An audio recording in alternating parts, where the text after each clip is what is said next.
गाजियाबाद से एक चौंकाने वाला मामला सामने आया है। तीन बहनों ने 9वीं मंजिल से छलांग लगा करके सुसाइड कर लिया है। और तीनों बहनों ने सुसाइड में अपना नाम देखिए क्या लिखा है। वो कोरियन ड्रामा, कोरियन गेम्स और कोरियन चीजों से इतना ज्यादा प्रभावित हो गई थी कि मारिया, एलिजा और सिंडी भी अपना नाम भी उन्होंने लिखा सुसाइड में और कहा पापा हम कोरियन गेम नहीं छोड़ सकते। और इस तरह से बात कही गई है। कोरियन गेम के कारण उन्होंने आत्महत्या किया है। और हमारे साथ डॉक्टर लक्ष्मण यादव जी हैं, साइकोलॉजिस्ट हैं, आईआईटी बीएचयू से हैं और फाउंडर भी हैं चेंजिंग माइंड्स हेल्थ केयर के, और लगातार मेंटल हेल्थ पे ये काम करते रहते हैं। एक कोरियन के ड्रामा सीरीज के लिए, के गेम्स के लिए, जो कोरियन है उस कल्चर इतना कुछ चले जाना कि सुसाइड कोई कर लिया। किस तरह देखते हैं इस घटना को, गाजियाबाद की इस घटना को? सबसे पहले तो मैं आपको बहुत धन्यवाद दूंगा कि आपने इतने ज्वलंत मुद्दा है ना, बर्निंग इशू है आज के टाइम पे, शायद ही कोई ध्यान दे रहा है। हम क्रिकेट और बाकी चीज़ों में इतने मशगूल हैं कि मुझे लग रहा है कि ये एक ऐसा मुद्दा है जहाँ हर घर इससे कहीं ना कहीं तबाह है, परेशान है, हर पेरेंट्स परेशान है।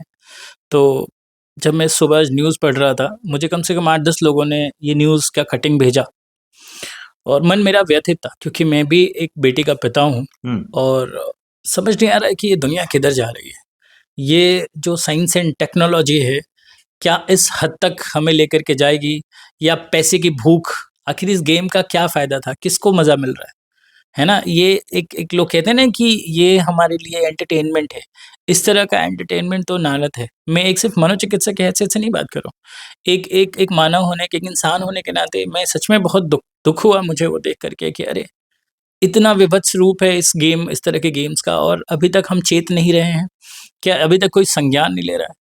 हमारी सरकार से ही नहीं, सबसे पहले सरकार तो उनके घर के पेरेंट्स है।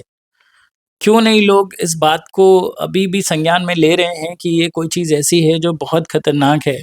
प्रॉब्लम इसमें कहाँ होती है, मैं थोड़ा इसमें साइकोलॉजिकल एनालिसिस करके बता रहा हूँ आपको, और थोड़ा बायोलॉजिकल भी उसका। सबसे बड़ी बात क्या होती है कि जब हम गेम खेलते हैं ना, तो धीरे-धीरे जब मज़ा आता है तो हमारे ब्रेन कुछ ऐसा भगवान ने बनाया है कि इसमें कुछ न्यूरोट्रांसमीटर्स हैं जो जिसको हम डोपामाइन कहते हैं। जब मज़ा आएगा तो उसमें वो रिलीज़ करेगा, तो और उसको मज़ा चाहिए और चाहिए और चाहिए। और जब बार-बार वो चीज़ें प्लेज़र मिलता चला जाता है, तो जैसे प्लेज़र मिलेगा तो आदमी की वो काम करने की पुनरावृत्ति, फ्रीक्वेंसी और बढ़ती है, वो रिपीट होता है और एक टाइम के बाद वो एडिक्ट हो जाता है। और एडिक्शन कुछ इस तरीके से हो जाता है कि उसकी अपनी जो रियल आइडेंटिटी है, यानी आप यूँ कह सकते हैं कि जो उसकी सोचने और समझने की जो शक्ति है, प्रीफ्रंटल कॉर्टेक्स होता है जो निर्णय लेना, सही-गलत में पहचान करना, जीवन में क्या सही है, क्या गलत है, या कोई कॉम्प्लेक्स चीज़ों है तो उससे कैसे निकलना है, लॉजिकल कैसे रहना है, ये सब डिसाइड करता है। वो कई बार उसका कंट्रोल खत्म होने लग जाता है। एमिगडाला यूँ कहिए कि हाईजैक कर लेता है उसको, मतलब सिर्फ़ इमोशंस आएँगे आपके अंदर। और जब ये स्थिति परिस्थिति हो जाती है तो ज़ाहिर-सी बात है कि जो आपका ब्रेन निर्णय लेने की क्षमता जो जहाँ से रेगुलेट होता है आपका डिसीज़न मेकिंग, जब इतने ज़्यादा एडिक्ट हो जाते हैं कि वो काम करना ही बंद कर देता है। तो जैसे वो ना बिना ब्रेक की गाड़ी, कहाँ जाकर के गाड़ी कहाँ लड़ेगी, कितना कुछ लोग हताहत होंगे, ये तो डिपेंड करता है कि किस तरह का एक्सीडेंट हुआ था। ये एक्सीडेंटल चीज़ें होने लग जाती हैं जब आपका सेल्फ कंट्रोल खोने लग जाता है और आप कहीं न कहीं एक वर्चुअल आइडेंटिटी क्रिएट हो जाती है। रियल वर्ल्ड से एकदम आप कट जाते हैं। उस गेम में आप इतने ज़्यादा घुस जाते हैं कि आपको पता ही नहीं रहता है कि दिन कब है, रात कब है, आप कौन हैं? आप लगता है कि गेम के ही एक पार्ट, आप एक किरदार हैं, और उस किरदार को आप इतने रियलिटी से जीने लग जाते हैं कि धीरे-धीरे वो आप मानसिक रूप से विकृत होने लग जाते हैं। ऐसा भी क्या मजा कि जिंदगी में सबसे महत्वपूर्ण जिंदगी होती है, उसी को खत्म कर लेना, ऐसा भी क्या मजा? हाँ, एक हद तक आदमी को रहता है कि मैं अब ये गेम खेल रहा हूँ, मज़ा आ रहा है। बट जैसे-जैसे उसके गेम के ना लेवल्स होते हैं। जैसे-जैसे गेम लेवल आगे बढ़ता चला जाएगा, धीरे-धीरे अपने आप को लूज़ करता चला जाएगा। तो उसको पता ही नहीं है कि जान क्या चीज़ है, जान लेना क्या चीज़ है, सही क्या चीज़ है, गलत क्या चीज़ है। अब देखिए ना, जो आपका सही और गलत करने की पहचान जहाँ से होती है, जिस दिमाग जिस जगह से, वही अगर जगह आपका काम करना बंद कर देगा, हाँ। तो ज़ाहिर-सी बात है आपको मौत बड़ी चीज़ नहीं लगेगी, आपका आपका डेथ आपके लिए कोई बड़ा चीज़ नहीं है, आपको लगेगा कि it's a part of a game. 3 बहनें हैं, तीनों का सेम दिमाग, एक ही दिमाग तीनों का हो गया, तीनों ने आत्महत्या की, 3 बहनें थी और तीनों का क्या सेम दिमाग यही ट्रिगर किया है? ये देखिए सवाल भी तो है। देखिए हम जब एनालाइज करेंगे तो एक लेवल तक ही हम जान सकते हैं, समझ सकते हैं, क्योंकि मीडिया में जो खबर आ रही है हम इसके पीछे के कई और तथ्य भी हो सकते हैं, क्योंकि उसमें और भी घटनाओं का पहलू है ना, जिसका अभी जांच का विषय है, उस पे बहुत ज़्यादा मैं बात नहीं कर पाऊंगा। लेकिन हाँ, काफ़ी हद तक आप देखिए एक बुराड़ी का केस हुआ था, जिसमें 11 लोगों ने एक साथ एक ही परिवार के लोगों ने सुसाइड कर लिया था। तो हो सकता है कि तीनों उस चीज़ से अफेक्टेड हों और तीनों ने इस तरह का डिसीज़न लिया हो। कई बार बड़े बच्चे से छोटे वाले बच्चे इन्फ्लुएंस रहते हैं कि भैया और दीदी क्या कर रहे हैं, उन्हीं के इसको फ्लाइंग इफ़ेक्ट कहते हैं। वो देख कर के उनसे सीखते हैं और जब वो सीखते हैं तो अच्छे को अच्छा सीखते हैं और बुरे को बुरा सीखते हैं। तो कुछ ऐसा सीख लिया जो शायद वो तीनों कर सकते हैं। अब ये again it's a big question mark. मैं पूर्ण रूप से ये नहीं कह सकता कि ऐसा हुआ ही होगा, ऐसा किया ही होगा, बट काफ़ी हद तक अगर जो कुछ पीछे के केसेस देखा जाए, उसके बेस पे हाँ, ये कहा जा सकता है कि हाँ, ऐसा कर सकते हैं। क्या किया जाना चाहिए? अब पेरेंट्स से क्या क्या होना चाहिए? पेरेंट्स को किस तरह से डील करना होगा, टैकल करना होगा? मोबाइल तो देखिए हर कोई चला रहा है इस समय मोबाइल। मोबाइल की दुनिया में तो हर कोई शामिल है। देखिए इसको ना साइकोलॉजी और साइकियाट्री के वर्ल्ड में भी इसको बीमारी माना गया है, जिस international classification of disease ICD-11 उसमें इंटरनेट गेमिंग एडिक्शन को एक डिसऑर्डर के रूप में देखा गया है। तो ज़ाहिर-सी बात है कि ये ठीक तो नहीं है। अगर जो कोई लगातार कई महीनों, कई सालों से खेल रहा है, तो वो अब एक बीमार के क्राइटेरिया में, एक डिसऑर्डर के क्राइटेरिया में आएगा। तो सबसे पहले तो अगर जो कोई समस्या है तो उसका समाधान है और उसका समाधान उसका एक्सपर्ट ही दे सकता है। जैसे साइकोलॉजिस्ट है ना? बहुत सारे आपके आस-पास में अब तो इतने ज़्यादा आम हो गए हैं मेंटल हेल्थ इश्यूज़ कि लोग जानते हैं और आपके एरिया में लोग हैं, तो एक हेल्प वहाँ हो सकती है। दूसरी हेल्प क्या हो सकती है कि पेरेंट्स को अपने अपने बच्चे को ये फ़ोन देना क्यों ज़रूरी है? मैं देखता हूँ कुछ लोग शान-ओ-शौकत में देते हैं कि कई बार लोगों को लगता है कि यार मुझे ये चीज़ से मैं वंचित रहा, मेरे जीवन में ये चीज़ नहीं थी, तो मैं जो खुशी मुझे नहीं मिली, मैं अपनी खुशी बच्चे को दे रहा हूँ। तो उसके खुशी में आकर के बहुत छोटे-छोटे बच्चे को देखा हूँ 8वीं-9वीं में पढ़ रहा है, उसके पास iPhone 17 है और छोटे-छोटे बच्चे 5-5, 6-6 साल के बच्चे हैं, उनको पता है कि iPhone Pro Max 17 क्या है और इस तरह का मैं इट्स वेरी सरप्राइज़्ड टू सी कि जिस बच्चे को अपना डेली रूटीन नहीं मालूम, अपने बारे में नहीं मालूम, अपने क्लास के बारे में नहीं मालूम, बहुत बच्चों का जीके नहीं मालूम, लेकिन ये ज़रूर पता है कि फ़ोन कौन-सा मार्केट में लॉन्च हो रहा है। इस मीडिया का छोटे-छोटे बच्चों का इंस्टाग्राम अकाउंट है, फेसबुक अकाउंट है और स्नैपचैट, रेडिट और पता नहीं क्या-क्या है। इसके पीछे वो बच्चा ज़िम्मेदार नहीं है, क्योंकि छोटे बच्चों की इतनी समझ डेवलप नहीं होती है कि क्या सही और क्या गलत है। कहीं न कहीं सबसे बड़े अभिभावक को ये तय करना चाहिए कि बच्चे को फ़ोन क्यों देना है। हाँ, देना है तो दीजिए ना, स्कूल कॉलेज जा रहा है, सेफ्टी ज़रूरी है, तो आप कीपैड वाला फ़ोन दीजिए। कीपैड वाले फ़ोन में भी कुछ-कुछ उन्नत तकनीक आ गई है जिसका वो इस्तेमाल कर सकता है, पहले। दूसरी बात, एक जो स्कूल्स में जो चीज़ें हो रही है ना कि हर चीज़ स्कूल वाले फ़ोन पे भेजते हैं। कोविड में एक आउटब्रेक आया था, जब फ़ोन का इस्तेमाल स्थिति स्टार्ट हुआ और वहाँ से वो हमें छूटा ही नहीं। एक नया ट्रांज़िशन आ गया हमारे पर्सनैलिटी में कि हम फ़ोन के बिना रह ही नहीं पाते। तो जो चीज़ें अगर जो लगता है कि सबसे पहले घर से स्टार्ट हो, स्कूल से स्टार्ट हो, सोसाइटी से स्टार्ट हो और सबसे बड़ा संज्ञान इस पे सरकार ले सकती है। अगर जो चाइना बैन कर सकता है, ऑस्ट्रेलिया बैन कर सकता है, कई भी यूरोप कंट्रीज़ अभी सोच रहे हैं कि इसको बैन किया जाए, अभी कनाडा सोच रहा है। कई यहाँ पे अभी डिस्कशन चल रहा है। तो यहाँ पे मुझे लगता है कि इंडिया में कई गेम्स बैन हुए हैं। तो यहाँ पे सरकार को संज्ञान लेते हुए 18 साल से कम बच्चों को गेम एडिक्शंस मोबाइल को बैन कर देना चाहिए, ताकि वो गेम का लत ना लगे, किसी सोशल मीडिया का बहुत लत ना लगे। क्योंकि इससे क्या होगा कि वो बच्चों का ब्रेन रोट नहीं होगा, ब्रेन डिस्टर्ब नहीं होगा। साइकोलॉजिकल केसेस इतने ज़्यादा बढ़ रहे हैं, क्योंकि जब बच्चा डिस्टर्ब होगा तो कहीं न कहीं देश को हानि होती है, क्योंकि अच्छा ब्रेन एक बेहतर, ये बच्चे कुछ साइंस टेक्नोलॉजी में कुछ अच्छा कर सकते थे, कुछ लिटरेचर के फ़ील्ड में अच्छा कर सकते थे, कुछ तो अपना सहभागिता निभा सकते थे भारत के भविष्य में, सोसाइटी में, लेकिन आज वो तीनों नहीं हैं। तो ये बहुत लोगों के ऊपर एक गहरा प्रश्न छोड़ के ज चले गए कि आखिर हम ऐसे एक साइंस और टेक्नोलॉजी में कहाँ जा रहे हैं जहाँ पे इंसान की जान ले लें, जहाँ प्रकृति की हम जान ले रहे हैं। हम इतने एडवांस ना बन जाएँ कि कल को ये जो खूबसूरत सी दुनिया हमें ईश्वर ने दी है, उसी को हम दोहन करके उसको ही खा जाएँ हम।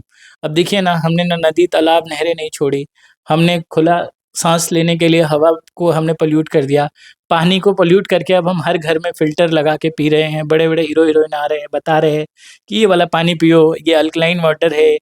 कैंसर के केसेस ऐसे बढ़ रहे हैं, टीबी टीबी पे तो हमने काफ़ी हद तक पा लिया है, लेकिन बहुत सारे नए-नए बीमारियों का आउटब्रेक हुआ है।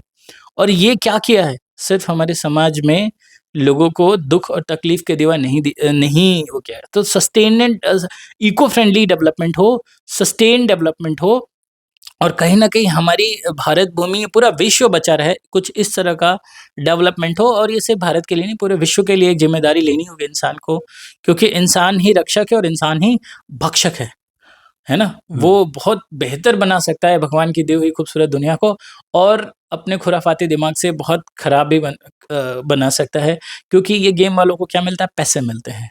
इस पे करोड़ों-करोड़ का रिसर्चेज़ होते हैं कि कैसे ब्रेन को प्रोवोक करके बच्चों को एडिक्ट बनाया जाए। एडिक्शन के रिसर्च भी होते हैं। बिल्कुल होते हैं, एडिक्शन के रिसर्च इसलिए होते हैं क्योंकि क्या हम सोसाइटी में ऐसा दें कि लोग इस चीज़ को लेने के लिए पागल हो जाएँ? ये 3 सुसाइड से हम ये भी जानना चाहेंगे, इस पे भी हम बात करेंगे, एडिक्शन से कैसे बचें? हाँ, ये आपने बहुत सही सवाल किया कि एडिक्शन से कैसे बचें।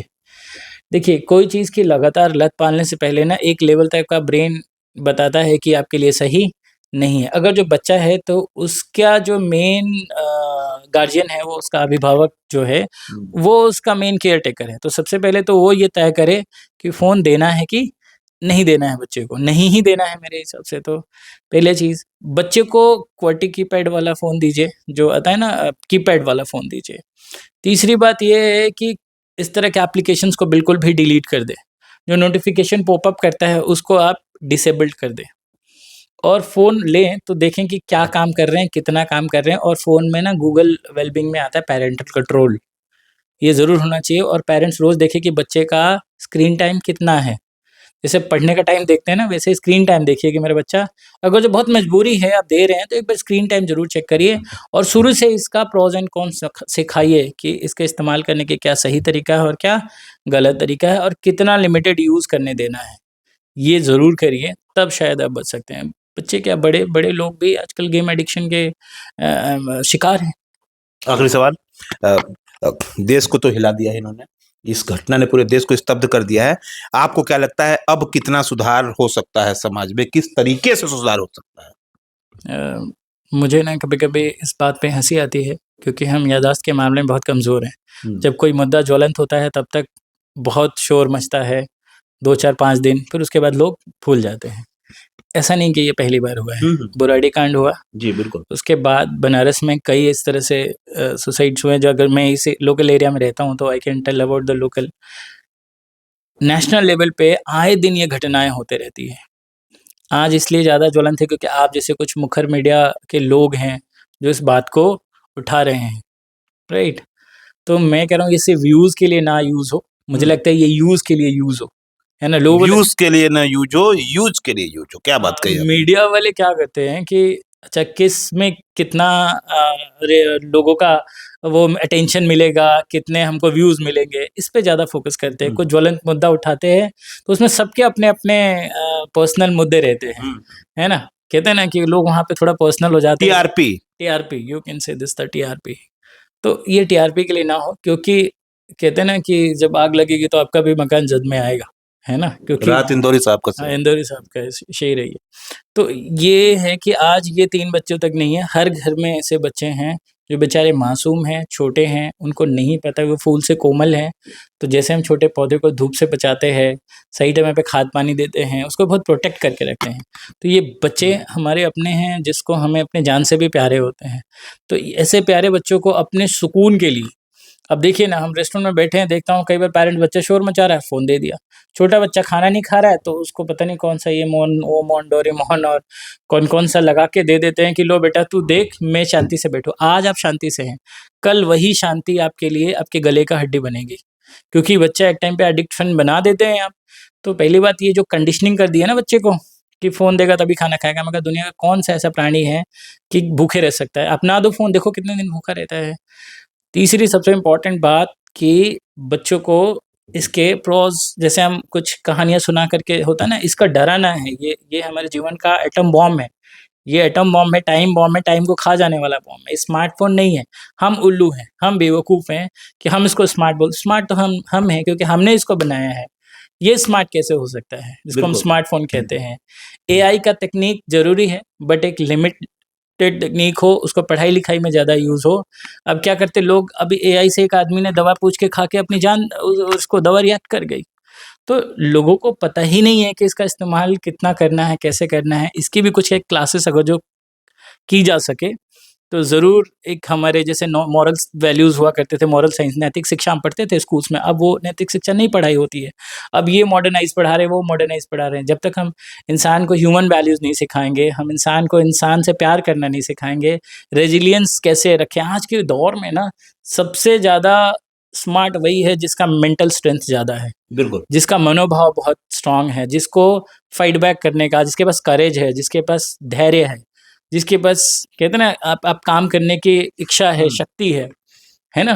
तो वही मैं कहता हूँ कि सबसे स्ट्रॉन्ग आदमी है। तो इस तरह का और लोगों को स्ट्रॉन्ग बनाने के लिए ज़रूरत है कि रेगुलर बेसिस पे मेंटल हेल्थ को ठीक रखने के लिए किस तरह से प्रयास होने चाहिए। उसको एक हम लाइफ स्किल्स जैसे डब्ल्यूएचओ ने स्टार्ट भी किया, आपको पता होना चाहिए। अब लागू हो रहा है धीरे-धीरे। तो लाइफ स्किल्स की क्लासेस हर स्कूल में होने चाहिए क्योंकि एक बड़ी विडंबना है कि आज भी स्कूल में काउंसलर्स तो हैं, बट उनको बहुत अंडर पे रख करके सिर्फ फीलर्स के रूप में काम करा जाता है। स्पोर्ट्स वाले कोई सर नहीं आया तो उनको क्लास में लगा दो।